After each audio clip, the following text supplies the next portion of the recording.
Now, we heard from the FDA that they want the manufacturers to update the vaccines, and make changes to how this is, make it a bivalent, right? So is that what we need to have by the fall? And is that even possible at this point?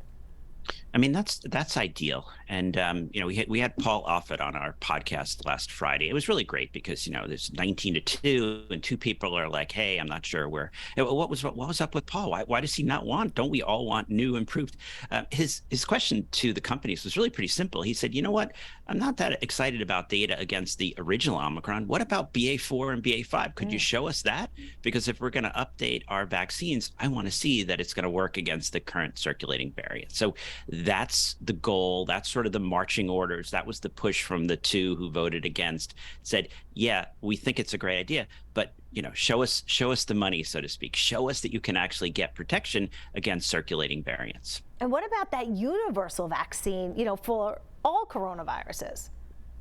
Yeah, I mean, that was the other comment, which I really liked too. Is they said, this is great. You're getting a little bit better and better. But what about the next generation? Let's really up the ante.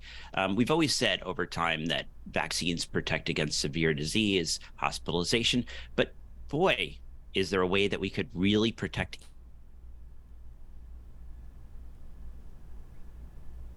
All right, obviously we just had a little, oh, there we go. You just came back. I'm sorry, we lost you there for a second. Would you mind just repeating the end of that?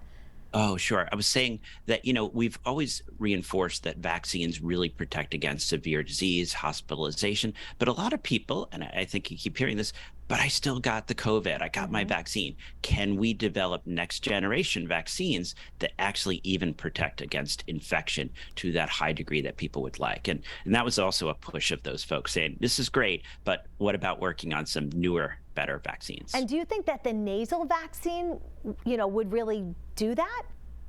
So I don't know. I mean, it's hard to know if that would be long lasting. I mean, even if it's not, I mean, doing a couple sprays. I mean, some people do nasal sprays twice a day.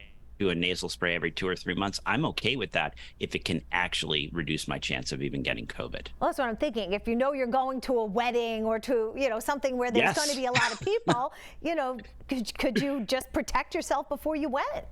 We'll set up something at the door, right? Everyone, Yes. before you come in, get a little bit, and then you can go, you can enjoy yourself. Yeah.